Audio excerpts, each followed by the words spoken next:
Hey, everybody. Happy Friday and welcome into Business Salad. Thanks for joining us on your lunch. I'm your host, Steph, and I am so freaking excited today because I am joined by my good friend and multi-genre author, T. Ashley, who I call Dot. It's a long story. We're not going to get into it.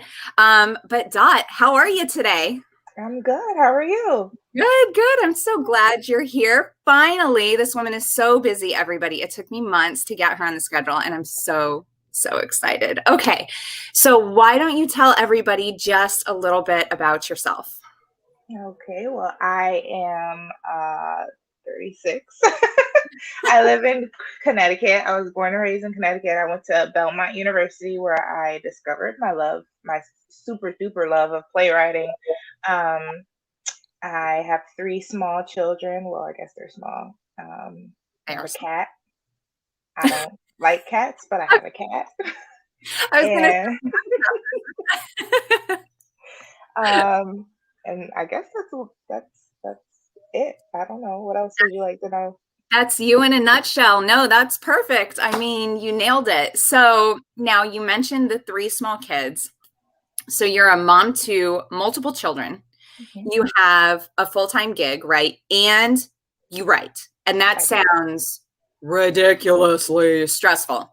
So how do you do all of that and keep your kids alive, meet your deadlines, not fall asleep at work? Like, you must be a miracle person. How do you do that? I have a good support system, first of all, but luckily and I guess it's not, I don't know, for my job, I work at a bank and it's really slow usually, so I can get some of my writing done. I try to like sneak in an hour of writing while I'm at work. But that's the benefits of working at a slow branch and being the boss. But and then like I try to get up an hour before the kids to get some writing in, and then I try to stay up an hour after them. But I have to fake sleep so my kids can go to sleep because if I'm still up, they won't go to bed. You, So, but and then sometimes when I fake sleep, I fall asleep too. So that's what I was going to ask you. Yes, because I do that all the time, especially when their breathing slows down and they're really starting to fall asleep. And then I'll wake up and it's 2 a.m. and I'm like, damn it. Oh, I don't wanna say you're that good. word. You're good. Okay. This is not for children on YouTube, everybody. So it's good. Oh my gosh, that's hilarious. So now, if you wake up an hour before your kids, what time do you wake up? 5 o'clock. Oh my gosh, that's early. Can you, and you can think clearly enough to write that early? Because I'm a bumbling fool that early in the morning. Yeah, I'm a morning person. It's the nighttime that I'm like delirious and I'm like, all right, I shouldn't be doing this right now. But in the morning, I'm like, all right, as long as I've gotten a few hours of sleep, I can function. That's good. And That would. and I try to work out in the morning too. So Okay. All right. Dang. Okay, Miss Do It All. Everybody take notes. Oh, well, I am so proud of you for being able to do yeah. all of that stuff and keep it together, and you're so successful. So, why don't you tell everybody a little bit about what started you on the path to authorship? I have to give full credit to my seventh grade. I don't know if it was English or literature. What do they call it back then? Mr. Forrester. We wrote stories, and I ended up entering mine into a young authors program. And I feel like that's when I first started to like really enjoy words. I always was a reader. I always had my head in the book. If I got in trouble, my mother would make me go outside and play. That's my daughter, my 17-year-old. She's an Mhm. artist. She loves to draw. So when she gets in trouble, everything she can draw with gets taken away. It's like, but yeah. I would say that that's when it really started. Like the P was placed underneath the mattress, but it wasn't until college that I realized that I could really do it. I took a creative writing class just to have like you have to take those gen courses. And then I switched from music business to theater, and you have to have a concentration. And I took a playwriting class, and I absolutely loved it. So that's when I felt like, okay, I can do this. Like I can write words and people will actually read them. Yes, and love them. So does is playwriting more difficult than like authoring a book, or would you say it's easier? Is it about, because to me, when I think about, as somebody who does not write, and I'm not a very creative person, so when I think about writing and writing like a play or a movie script or anything like that sounds so difficult to me. For me, I feel like it's easier to write a play than it is to write a book. Okay. Screenwriting is a whole different like ball game. It's a whole different monster, and I don't think that I would ever be able to do that because you have to like for screenwriting you have to give like the stage directions. For a play, you can just write the words. You don't have to give stage directions if you choose to as a writer. You can, but for screen, I have a friend who writes screenplays, and I don't think that I would ever be able to do that. But for me, writing a play is easier than writing a book. Okay, got it. Oh my gosh. Well, and you've written a couple of books. Hmm. So let's talk about the fact that you're a multi-genre author. And can you talk about what those genres are? And then what's your favorite? I have several paranormal romance books. I don't like to. I don't think that I fit in the romance genre, but my books have romance in it. Okay. I have an erotica, which is for Okay. the adults, and Yeah. that's just like contemporary. It's not. There's no paranormal or anything in it. And Okay. then my next book is a contemporary romance. And I think that my favorite is actually the paranormal. I didn't think that my first book, it wasn't supposed to be a paranormal.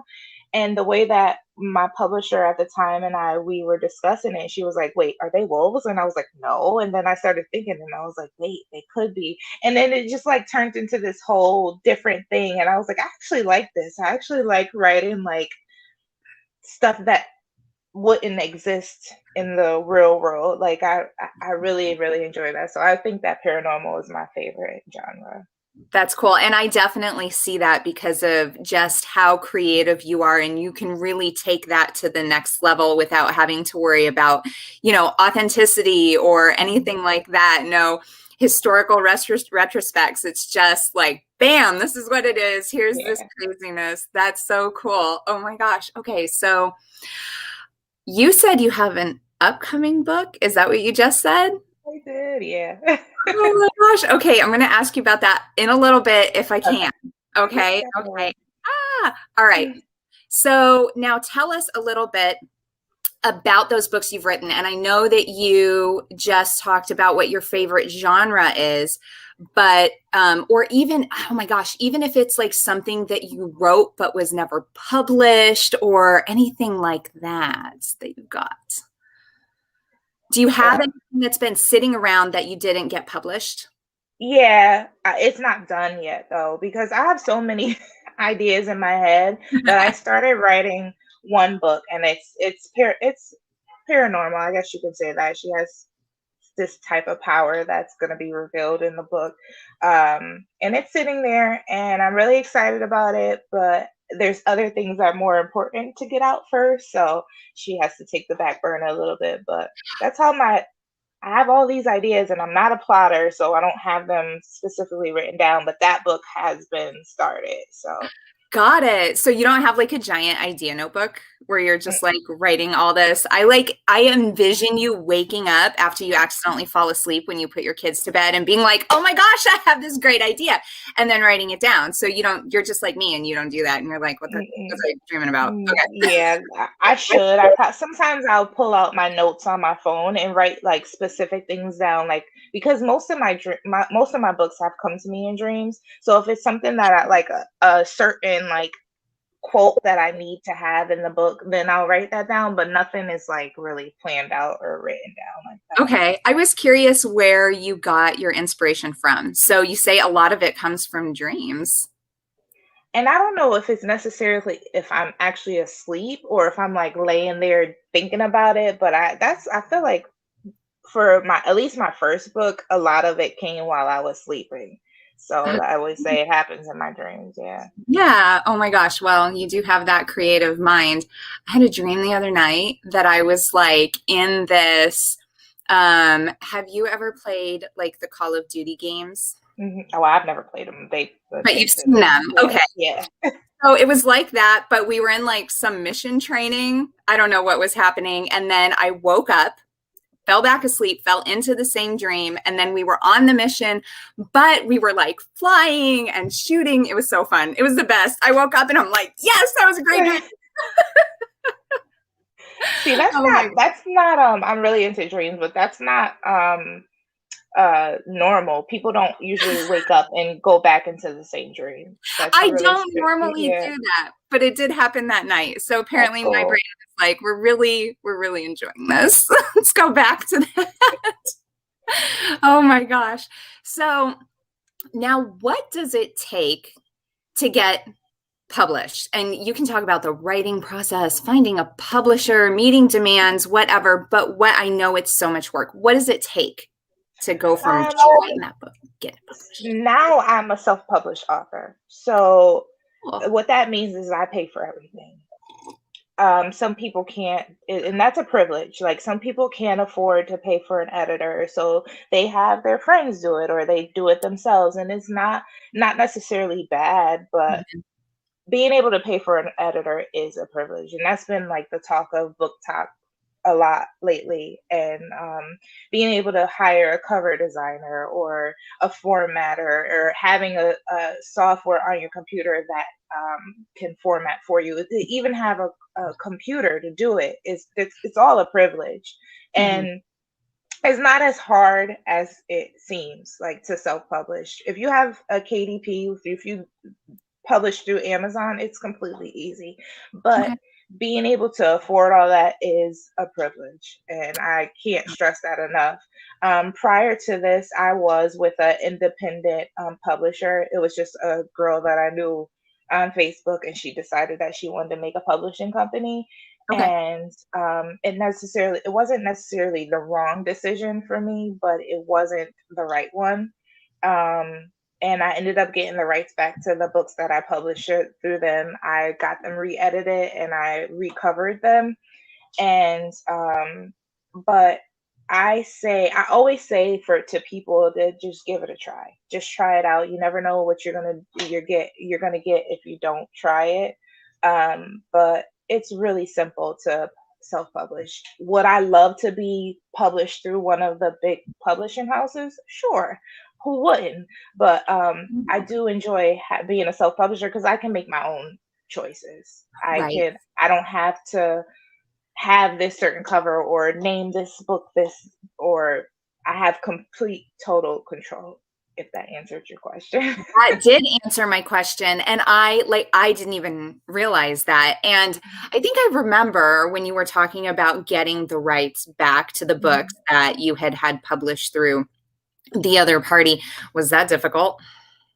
Not necessarily, because I don't think that they were continuing on with the business. So it was Okay. just a matter of me writing a little email saying that I would like my rights back, and they gave them back to me. It was really Nice. simple.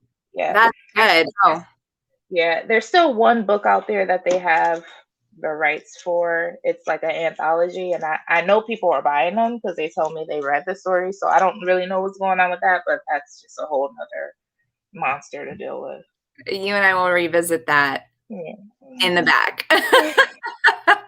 So now what for you has been, and obviously you have a lot going on being self-published, which is crazy, but what's been the most difficult thing for you being an author?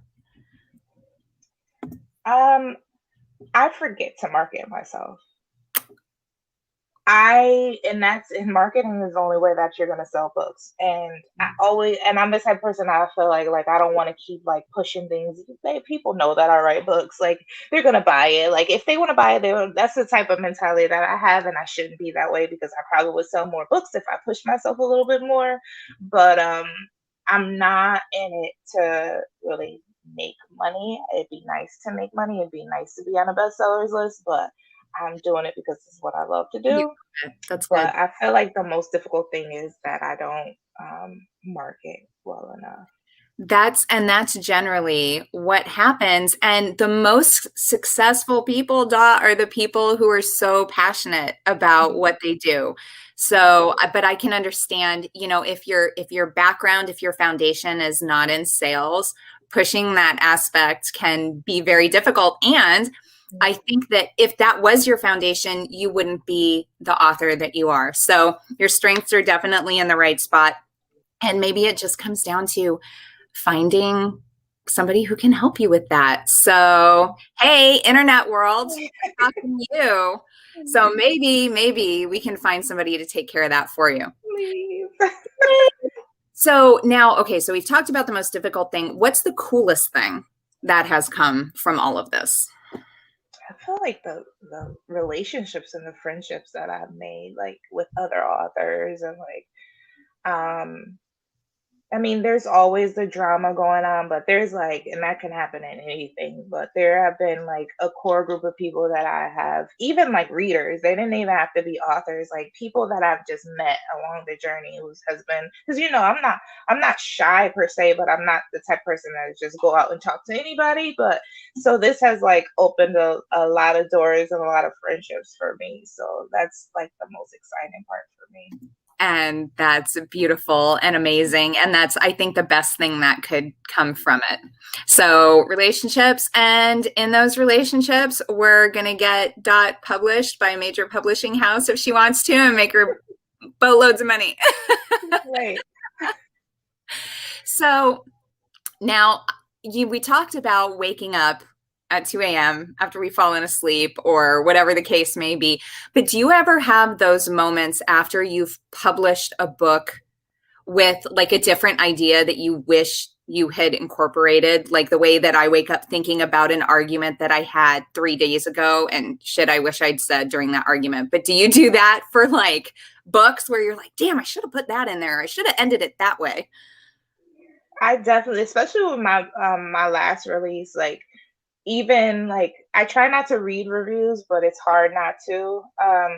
I'll read a review and I'll be like, damn it, I really did think about saying that, or I thought about like incorporating that. Like I do it all the time. Like I wish I shoulda, coulda, woulda, but I didn't. And the best thing about it is the being self-published is I can take the book off, rewrite it, and republish it if I wanted to. But I'm the type of person that says it is what it is, and I can probably fix that in book two. If I wanted to make a book two, I can incorporate that. So that's the best thing about having creative control over all of your work. Yeah. But of course, yeah, I always do that. Even with arguments, I'm like, I should have said. So I'm just like you. I should have did this. Oh my gosh, I know. And it's the worst because then you're like, damn it. Wonder if I can rehash that just so I Right. can say it. I'm just gonna walk upstairs and stomp my feet and say, hey, you know what? Oh my gosh, poor Ron. I would probably just randomly come say something to him, and it's like a 2.5 week old argument. And he's like, what the hell was that? And I'm like, that's what I should have said. Oh no. Okay, so you mentioned this book that you're writing. So tell us about, if you can, how much can you tell us about your upcoming works, or if you've got like anything else exciting in the mix maybe going on? Definitely. My next book is called Capturing Celeste, Ooh. and it is a love story between two people. Well, maybe three. It's not really a love triangle. It's just like the difficulties of navigating life while being in love and not trying to be in love. The typical story of boy meets girl, boy gets girl, but boy loses girl, and does he get her back? Like type thing like that. They are coworkers, and I love a good office romance, and I love angst and friends to enemies and enemies to lovers and all type of stuff like that. So it's all incorporated in that, and it's basically about it's a play on words. He's an artist. He is a talented singer, but he wants to be a photographer. And he Okay. is this childhood star that grows up and he realizes that he wants to be a photographer and he also wants Celeste. So he's capturing her and trying to capture her. Got it. Oh my gosh. So do you have like an anticipated release date for that? Well, it was June 1st, but Okay. that has come and gone. But I'm hoping to have it out by the end of October. So Okay. Do you find it difficult not having a third party giving you those deadlines? Or because I know that it definitely is good because you don't have deadlines, right? But Mhm. sometimes do you think it would be beneficial if you did? Because then you've got somebody like finish this? Or do you think you would maybe turn out a lesser product if you had to do that? I feel like I would turn out a lesser product. I did, and it puts it blocks me because like I said, June 1st. I don't put out any dates until I'm done with a book, and I decided to put out dates for this one. June 1st was going to be the release date, and I once I hit send to let everybody know that those were going to be the release dates, I didn't touch the book. I did not touch Oh the book. no. And I kid you not, June 5th, I picked up the book and started writing again. Okay. So it was just that total mental badminton Yeah. where you're like, I have to do it. Now I don't want to do it. Yeah. But I do as a person, I do work better under pressure. So I was like, maybe this will help me, but it didn't. It didn't help me. It Okay. like hindered my whole like creative process. Got it. So that'll be the last time you do that. Yeah. Well, I can't wait. I cannot wait to see it and to read it. And yeah, for you to wrap all of that up. Is there any chance that we will ever see your books? Like, obviously, they're, in bookstores, online, all of that stuff. But what about like an actual, like a bookstore? Any hope there? I hope so. It'll probably maybe be in my own bookstore. Oh, But yeah. oh yeah. Oh my gosh. So that's like Mhm. a goal, is your own bookstore? Yeah, I'm in the process. I've applied for a few loans. I've looked at a few storefronts. Um, Unfortunately, I was one of those college kids that got lured into all those credit cards when you first walked in. So my credit score is not that great, but I'm working on it. So hopefully I applied for another like a government funded one that helps with like minority female business owners. So I'm waiting to hear back from that. But I've looked at some storefronts and hopefully in the next month or so I can have my own bookstore. I've registered my business. I've got all that paperwork. So we'll see Oh what my happens. gosh, that is so exciting. That gave me chills, Dot. Oh my gosh. Okay. So now, based just on the office space you looked at and everything, where will it be located? I want it to be located in my home city in Bridgeport, but it's looking like it'll probably be in Stratford, which is just one town over. It just makes a lot more sense. Like Bridgeport has like a negative connotation to it, like it's high crime, which is everywhere, but like people will feel a little safer just being one town over. So Got it. you know, I want it to be open a little later because a lot of the businesses close early here. So Mhm.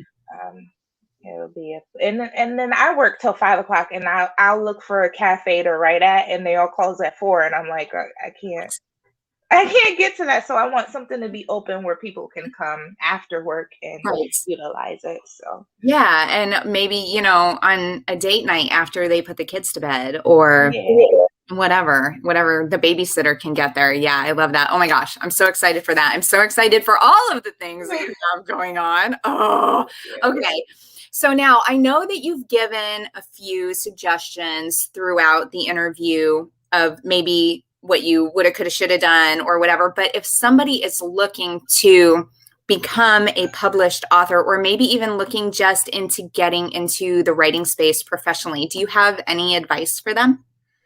There's a lot of Facebook groups. One that I really, really recommend is Alessandra Torre's group. She calls it like the Inkers or something like that. There's a lot of authors in there. Some of them are know-it-alls, but some of them do give good advice. But just do your research. Google is an awesome tool. That's how I found out most of the stuff that I needed to know when I wanted to self-publish. signing up for KDP via Amazon, just asking questions. Like I'm on a Discord with a bunch of authors, like just finding your tribe. That's what I like to say. And I mean, I'm open and readily available if anybody has any questions too. Like, so, because I mean, I had people help me, so I would love to help other people also. Okay, But so she's open to some mentorship here. That's awesome. Okay. definitely. Thank you so much for that. So, anybody listening, if you have questions, you can reach out to Dot or any of the sites that she gave you or any of those resources. So, now if people want to reach you or check out your stuff, where can they find you on social or on the web or even in person? Everywhere. I think I'm on every social media site. Like I have to be because you have to keep up with the Joneses. But Mhm. even just like my personal Facebook page is T Ashley Mavens because they wouldn't let me just be T Ashley on Facebook. But I have a Facebook page, Author T Ashley. You can just Google me and I'll come up. My website is authortashley.net. And you'll find all my social media posts websites on there. So I'm easily accessible. Perfect. And for everybody out there, I will put those Facebook pages and her website in the comments. And they have access to all of your books on your website, correct? Correct. Yes. Awesome. Dot, thank you so much for joining me today. This was a true pleasure for me. I love you so much, friend. Me too. Thank And you. I'm so proud of you. And I wish you all the success in the world. Thank you. Thank you for having me, Blondie, because I don't call you Steph. Blondie, I know. I'm not quite as red as I was. I'm going back toward blonde now. And everybody else out there, thank you so much for tuning in. We hope you enjoyed the interview. Have a great weekend. It is Labor Day weekend, so enjoy the long one and have a great week. We'll see you next Friday.